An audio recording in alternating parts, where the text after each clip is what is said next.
코스닥 투자자들 특히나 배가 고프실 겁니다, 진짜. 네, 그렇습니다. 자, 오늘은 어떤 얘기 좀 한국성 기자 가져오나요? 예, 최근 장세의 키워드는 변동성입니다. 그만큼 이제 증시가 이제 들쑥날쑥 이제 등락을 거듭했었다는 말인데요. 네. 코스피는 물론 이제 중소형주 시장인 코스닥에서도 하루에 5% 그리고 6%씩 뚝뚝 떨어졌다가 다시 그만큼 훌쩍 오르는 현상이 나타나고 있습니다. 하루에도 이제 뭐 등락 고울이 되게 깊으면서 다시 올라가고 다시 또 내려가고 그날 장세를 예측하기 되게 힘든 모습이 나타나는데요. 근데 오늘 소개해드릴 종목들은 이제 코스닥 시총 상위 종목 중에서도 8월 이후에 이제 2개월간 변동성 장세에서 꾸준하게 안정적으로 우상향 곡선을 그린 종목들을 소개해드리려고 합니다. 코스닥 시장이 전반적으로 폭락을 했지만 8월부터 두 달 동안 꾸준하게 올랐다. 네, 맞습니다. 네, 어떤 종목들이 좀 있나요? 몇 개라도 있나요? 저는 참 찾기 힘들 것 같은데. 우선 코스닥 시가총액 상위 50개 종목 중에서 8월 9일, 그러니까 이제 급락 장세가 시작됐을 무렵부터 이달 7일까지 2개월간 장세를 봤었습니다. 시가총액 순 이제 상위 순으로 봤었을 때 그 예쁜 차트 흐름을 보이고 있는 종목들은요. 1조 원대를 기록하고 있는 분자 진단 시약업체인 시젠이 있고요. 그다음에 자동차 부품주로는 8천억 원대 시총을 기록하고 있는 성우 하이텍, 그리고 줄기세포 치료제 출시를 앞두고 있는 바이오 종목 메디포스트가 있습니다. 그리고 게임업체 중에서는 위메이드, 그리고 엔터주에서는 소녀시대로 유명한 SM 등 총 12개 정도가 아주 예쁜 차트 흐름을 보였습니다. 네, 그렇군요. 저도 보니까 바이오 게임주들이 이 급락장에서 네. 좀 올랐더라고요. 네, 바이오는 맞습니다. 뭐 무슨 테마주에서 올랐고, 네. 게임주들은 뭐 불황에는 게임을 많이 하더라, 뭐 이런 얘기 때문에 올랐던 것 같은데, 네. 기억나는 게. 네. 자, 그 어떤 종목들이 좀 두각을 나타냈나요? 우선은 총 12개 종목 중에서 게임하고 바이오 종목이 각각 한 3개씩 이렇게 있었습니다.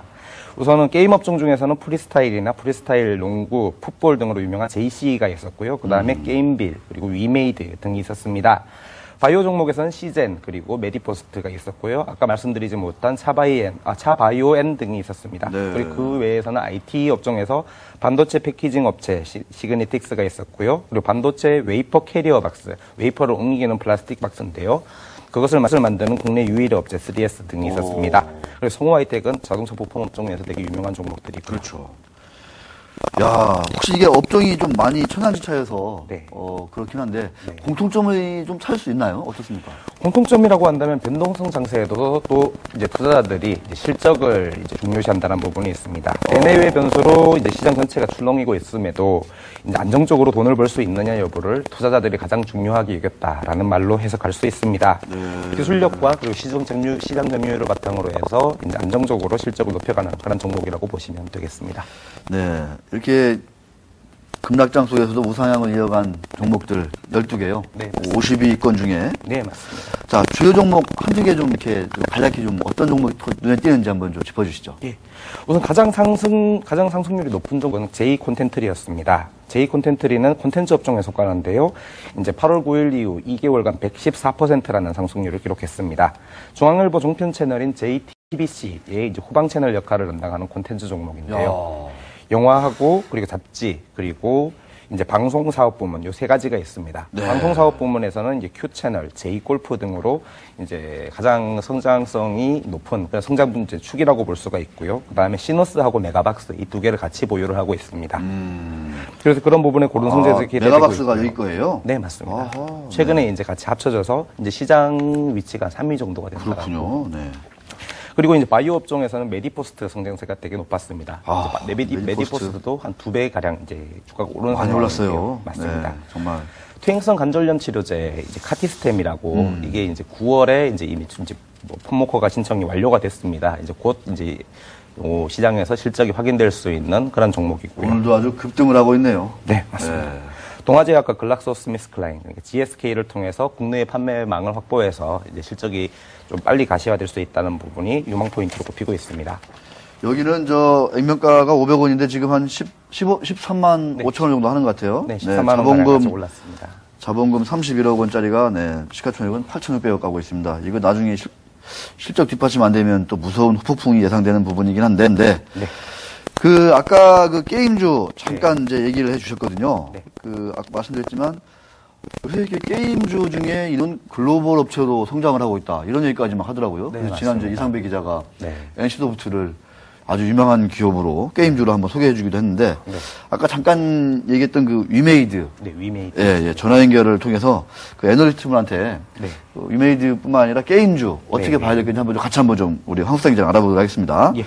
NH투자증권의 장우진 연구원님 전화 연결되어 있습니다. 네, 안녕하십니까? 네, 안녕하십니까. 네, 아유, 어려운 장에서도 이 게임주들이 좀 그나마 선방을 해서 그나마 좀 마음고생은 좀 다른 그 업종 담당하시는 분들에 비해서는 좀 적었을 것 같은데요. 네, 뭐, 네. 20개 담당이다 보니까. 예. 자, 그 유메이드 같은 경우에 좀, 최근에 좀 상승 모멘텀이라고 해야 될까요? 어떤 걸 좀 꼽을 수 있을까요? 뭐, 가장 큰 모멘텀이라고 보면 중국에서의 미르3 일정이 10월 30일로 확정됐다는 거고요. 네. 뭐, 그 이후에 타르타로스도 11월 18일에 오비트를 하기로 일정이 확정이 됐기 때문에 뭐 중국발 모멘텀을 가장 크게 볼 수 있을 것 같습니다. 네. 중국발 모멘텀을 가장 크게 볼 수 있다. 네. 네. 우리 황수상 기자. 네, 위메이드도 스마트폰용 게임 시장에 진출했죠. 네네, 맞습니다. 예, 그래서 그거에 이제 기대해봐도 좋을지, 그리고 아. 목표 주가나 향후 전망까지 같이 소개해 주시면 감사하겠습니다. 네.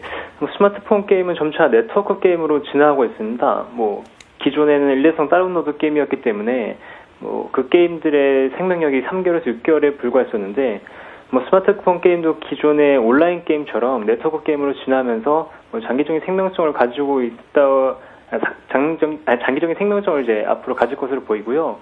뭐 거기서 초기에 대응한 업체는 굉장히 크게 성장할 걸로 보는데, 위메이드는 지금 준비하고 있는 게임들이 전부 다 네트워크 게임입니다. 어허. 뭐 2011년 11월부터 9개의 모바일 게임을 준비하고 있는데 이게 모두 다 네트워크 게임이고요. 뭐 위메이드 같은 경우는 기존의 온라인 게임의 노하우를 바탕으로 해서 네트워크 게임을 가장 발빠르게 대응하고 있기 때문에 그쪽에서 또 유망하게 보이고, 여기에 추가적으로 볼 수 있는 부분은 카카오톡과 연계해서 게임이 들어가기 때문에 뭐 기존의 진가라는 회사가 SNS, 그러니까 페이스북이라는 SNS와 결합하면서 매출이 급성장했던 것처럼 뭐 모바일 네트워크 게임도 카카오톡과 연계하면 그만큼의 시너지 효과가 나타나지 않을까라는 기대를 하고 있습니다. 그래서 목표 주가 같은 경우에는 미르3가 출시된 후에 제가 당초 예상하고 있던 부분은 뭐 중국에서 미르의 전설 2 매출이 한 4분의 1 정도만 나온다고 하더라도 충분히 예상했던 것만큼의 실적을 달성하는 거고, 그렇게 되면 뭐 목표 주가는 10만 원까지도 볼 수 있지 않을까 이렇게 예상하고 있고요. 어이구, 그렇습니다. 네. 자, 마지막으로요. 네. 이건 뭐 제 개인적인 어떤 궁금한 것도 있는데, 요새 이 소프트웨어나 엔터주, 뭐, 한류다 해가지고, 많이 이렇게 주가가 오르는 것 같은데, 일각에서는 너무 좀 거품 아니냐? 너무 좀 이렇게 경기도 안 좋은데, 이 불황 종목들이라고 해가지고, 너무 가는 경향이 있는 거 아니냐? 이런 의견도 있습니다. 어떻게 보십니까? 네, 절대 그런 건 아니라고 보고 있고요. 네. 뭐, 연초 대비해서 주가 수익률을 보면 필수 소비재라고 하는 경기 방어주 업종이 대략 한 14%, 15% 정도 올랐고, 뭐 게임 업종 한 40% 가까이 올랐습니다. 뭐 이것만 본다고 하더라도 네. 이게 단순히 아하. 그 경기 방어적 성격이 아니라고 볼 수 있는 거고요. 그러면 그 이유는 뭐냐? 뭐 중국 온라인 게임 시장이 아직까지도 급속하게 성장을 진행을 하고 있습니다. 그래서 신작들이 신규로 진출했을 때 소비 대박이 날 가능성이 아주 높은 상황이고요. 뭐 크로스파이어 같은 경우에는 그러니까 중국에 진출해서 큰 성공을 거뒀고, 중국 내 매출이 뭐 6, 7천억 정도 얘기가 되고 있고, 로열티 매출만 2천억 정도에 달할 걸로 보고 있습니다. 근데 2010년 온라인 게임 상장 업체 중에서 매출이 1,000억 원을 넘었던 회사는 NC소프트와 엑소소프트 두 곳에 불과했고요. 뭐 로열티 매출이라고 보면 거의 영업이익으로 들어온다고 생각을 할 수 있는데, 그렇게 보면 영업이익이 국내에서 300억을 넘었던 회사가 NC소프트밖에 없습니다. 상장사 중에요. 그러면 반대로 크로스파이어의 크로스파이어 성공의 한 절반, 3분의 1 정도만 한다고 하더라도 네. 국내 게임 업체들한테는 굉장히 큰 모멘텀이 될 수 있다는 거거든요. 그런데 올해 하반기부터 뭐 NC의 블레이드 앤 소울이라든가 위메이드의 미르전설 3, 드래곤플라이 스페셜 포스 2 등 뭐 굵직한 신작들이 중국 출시를 앞두고 있는 상황이기 때문에 중국에서 뭐 하나만 성공한다고 하더라도 굉장히 큰 주가 상승을 기대할 수 있는 거죠. 네. 그러니까 절대 고평가 상황은 아니라고 보고, 한 종목에 올인한다고 보면 당연히 부담스러울 수 있는데, 뭐 포트폴리오를 구성해서 여러 가지 종목을 같이 들고 간다고 하면 지금은 충분하게 안전적으로 수익을 낼 수 있는 구조가 아닌가라고 보고 있습니다. 네. 자, 오늘 말씀 고맙습니다. 네, 감사합니다. 네. 야, 어마어마한 대작들이, 신작들이 중국으로 수출되는군요. 저도 카톡을 하는데 카톡 연계 게임이 나온다면은 뭐 기대가 될 것 같은데요. 카톡. 네, 저도 카톡은 조금 좋아하긴 합니다. 네, 그렇죠. 자, 황수상 기자. 네. 우리 그 애널리스트가 뭐 게임즈라든가 소프트 네. 산업에 대해 상당히 긍정적인 코멘트 해주셨는데, 네. 자 우리 황수상 기자가 이 꼽아온 그 네. 어떤 그 중소형 중에서 좀 괜찮아 보이는 어떤 그 종목들 좀 네. 있으면 좀 몇 개 좀 마지막으로 좀 소개 좀 부탁드리겠습니다. 네, 투자 정보 사이트 YJFM을 참조를 했습니다. 네. 거기에서 보면은 이제 주당 순위, EPS 전망치가 이제 상향 조정된 그런 기업들을 봤었는데요. 이제 EPS 주당 순위, 그러니까 단기 순이익이 그만큼 높아질 수 있다라는 전망입니다. 10% 이상 상승 조정된 종목으로는 코스모화학, 리캠, 어허. 그리고 삼명화학, IHQ, 인탑스 등이 있습니다. 코스모화학은 이산화 티타늄이라는 페인트 소재를 만드는 기업인데요. 그러니까 이 기업이 잠깐만요. 네. EPS 전망치가 이 경기가 안 좋다 하는 와중에서도 네. 기존보다 10% 이상 상향 조정된 네, 맞습니다. 기업들. 네, 소개해 코스모화학 주시죠. 같은 경우에는 40% 이상이었었고요. 그러니까 이제 아까 말씀드렸던 코스모화학 같은 경우에는 페인트 소재뿐만이 아니라 이제 황산 코발트라고 하는 2차 전지 소재까지 이제 같이 만드는 그걸로 가고 있습니다. 그리고 자회사 중에서는 코스모 신소재가 있고요. 그래서 이제 유망 2차 전지 업체로 꼽히고 있습니다. 또 하나의 이제 2차 전지 소재 업체인 리캠은요. 리캠. 전해액 소재를 만드는 업체 중에서 국내 점유율이 1위인 기업입니다. 그리고 삼영화학 같은 경우에는 국내 유일하게, 여기도 국내 유일인데요. 네. 태양광 이제 발전용 이제 캐파시터 필름, 그러니까 전력 공급용 필름을 제조하는 업체입니다. 네. 그러니까 독점력이 있다는 말이죠. 그리고 IHQ, 아까 말씀드렸던 j 콘텐트리처럼 콘텐츠 업체인데요. IHQ. 네, 맞습니다. 네. 종편 채널 개국으로 인한 콘텐츠 사업 호황 기대감에 이제 유망 종목으로 꼽히고 있습니다. 네. 그러니까 황수상 기자가 얘기한 그 코스모화학, 리캠, 네. 그 다음에 삼영화학, 네. IHQ, 네. 네, 이런 회사들은 주당 순이익 전망치가 이 어려운 와중에서도 여건에서도 네. 기존보다 10% 이상 네. 올라가는 네, 올라갈 거라고 네, 전망하는 기업. 올라갈 것으로 추정이 되는 네, 맞습니다. 네, 전망이 되는 그런 기업들이었습니다. 자, 다시 보기 등을 통해서 우리 황수상 기자가 얘기한 기업들이 실제로 어떤 내용을 가지고 있는지 보다 심도 있게 한번 분석해 보시면 좋은 투자의 어떤 그 아이템, 뭔가 좀 아이디어가 나오지 않을까 이런 생각이 듭니다. 자, 종목 탐험으로 넘어갑니다.